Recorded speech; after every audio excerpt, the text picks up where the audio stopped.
what we would call that, if you have few non-zero elements, we call that sparse. You know, think of a sparse distribution of things on a table. There's lots of space, like a modern design. That's handy because if we think about how you do the calculations, let's say you did 1, 2, 0, 0, 0, 0, 0, 0, 0, 0, 3, 1, 0, 0, 0, 0, 0, 0.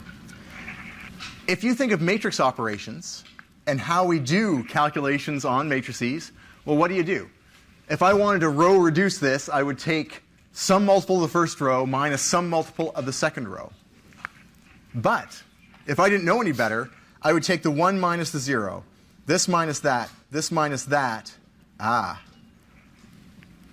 would also take 0 minus 0, 0 minus 0, 0 minus 0, 0 minus 0, 0 minus 0. Why? As soon as a human looks at this, they go, well, duh, I'm going to skip all that because it's all zeros. It's zeros all the way to the bottom. There's no point in doing that calculation. But the computer doesn't know any better. It just knows that you gave it a matrix and you said it was full of numbers. Maybe some of them are important, maybe they're not, but it has to treat them all as if they are important. So it's going to do all of these 0 minus 0 operations. And it's going to do them with every row reduction it does. And those are all a complete and utter waste of time, because what's 0 minus 0 every time? 0. So that gives us an idea. So if somehow we could tell the computer that, yeah, the interesting stuff is here, or along the diagonal, and everything else is zeros, if you can distinguish between those two things, maybe we can get a speed up. Maybe we can accelerate this process. All right. And this is how we're going to do it. So we are going to store this in a sparse format. This is ye old matrix. I have elements at different places, and I just write it out as a square, and I know that it's row 1, column 1, row 2, column 1. It's obvious because I just lay them out in a grid. What's at element 4, 5? Well, I go down to row 5 and count row 4 and count across 5. That's where I am at row 5, row 4, column 5. And of course, that requires storing lots of numbers for an n by n matrix. For our scenarios, almost all these are zeros, which isn't that interesting. So here's an alternative.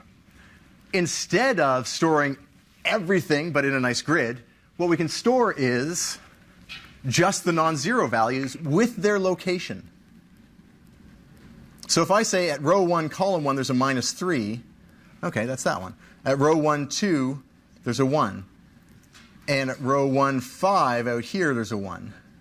Implicitly, everything else that is not mentioned is going to be a 0. Now, that's a huge savings if things are mostly zeros, because there's a little bit of overhead. I'm actually storing 3 times as much information for each value I've got, but I'm only doing it for the non-zero elements. So if you have lots of zeros, this is a huge, huge savings. So for our instance, where it's actually 99.9% of the values are zeros, we will save a huge amount of space, and we can imagine that the computer would be smart enough to know, if it sees this bank of zeros because there's nothing there, and another bank of zeros, it knows in advance that this minus this is going to equal 0 no matter what, because there's nothing there. There's nothing that's non-zero in those rows. So we'll get a space savings, and if someone wrote the algorithm correctly, which they did because it's MATLAB and it knows about matrices, we're going to save a huge amount of time by skipping all those 0 minus 0 calculations. All right, that's the theory. Let's put it into practice. So we're going to go up to 80 again. And let's go back to our code. There we go. So remember, 80 took about 6 seconds or so. Save that. I'm going to get rid of that SPY part. So I'm just going to run it once. 1, 2, 3, 4. All right, 4 to 5 seconds, that kind of ballpark. And now, remember, that's ye old 80 by 80, so 6400 by 6400 matrix we built there and solved it. We're going to make one tweak. Instead of saying zeros, which is a full matrix, full of zeros, we are going to create what's called a sparse matrix in MATLAB. And it's going to know I'm only storing the interesting parts, the non-zero parts. This is about 5 seconds. So literally the only change is to go sparse. Here, that's it. Right at the very top. And we're going to run it, so 1, hey, let's do that again. 1. I love fast things. All right. That took about 1 second. Just because we cut out of all this processing, all that 0 minus 0 stuff, we shaved off 80% of the runtime. Because we were wasting our time doing stuff that wasn't required if we could tell the computer that it could have skipped some of those operations. All right. Let me pause there for questions or comments about the idea or why that change had that impact. Yeah?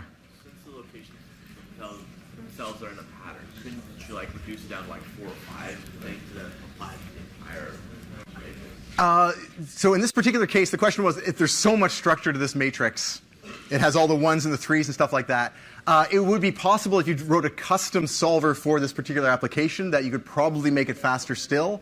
Honestly, there's probably not a whole lot of advantage because then you spend a whole lot of time developing that custom application.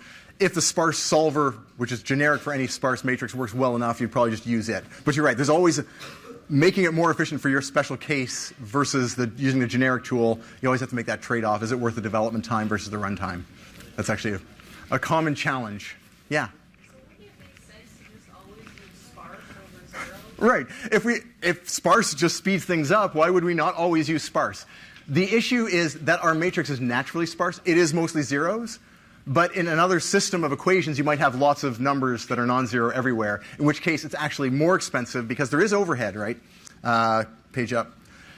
Instead of just storing the numbers, we actually have to store the location. So if everything was full, it would actually take 3 times as much memory to store it this way than just a matrix. And actually, the code for doing the sparse thing has to do a bunch of ifs. If this guy is not in the list, then don't do the 1 over minus 0. That logic is overhead that if you just have a full matrix, you might as well just row reduce the row, row reduce the row, row reduce the row, because there's no savings because they're not zeros. So it's not a panacea, but it works perfectly for these kinds of situations, the heat transfer and the truss. It won't work for everything, but everything that's sparse, it'll give you a bonus. Does that make sense?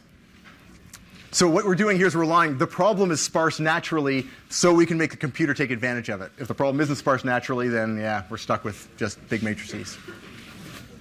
All right, a couple last things here. How good is this change? All right, we're going to go to 250 by 250. That means 10 to 100,000 temperatures, or a matrix which would have 10 to the 10 values in it. If we filled it all up, we'd have 10 to the 10. That's a big number. This is way beyond solving by hand. Let's just see how that works here. Going to go back to 250, and I'm going to go back to zeros. You're getting restless. All right. MATLAB or your computer will not have enough memory for this. You'll get this memory error. It is way too big. 10 to the 10 is more than gigabytes, is the short answer to this. But remember, it's only that much memory if you store all the zeros, of which there are mostly, of those 10 to the 10, almost every single one of them would be a 0. So, actually, let me just go back to 200. I think that's a little more feasible here. I think we get the same problem. Yep, slow out of error. However, if we change back to sparse again and only store the 5 times elements for every row, 1, 2, 3, 4, 5. It's running. 7, 8, 9, 10, 11, 12. OK, it's slow, but at least it didn't cave on us. Let's see if it actually finishes before the end of class. What you might be, actually, I should tell you as a sideline. Oh, there it goes. So this grid is brilliant. This is not interpolated. This is the actual temperature grid with 200 by 200 on each side. This is fantastic. Like, this is publication quality simulation calculation. This is good stuff. And it's very, very doable if you know what the computer's doing in the background and can take advantage of it. The basic summary of this I want to give you is, if you can store a matrix in sparse format, if it's actually mostly zeros, then you get a huge space savings. So you can solve bigger problems because you can actually create the matrices you need.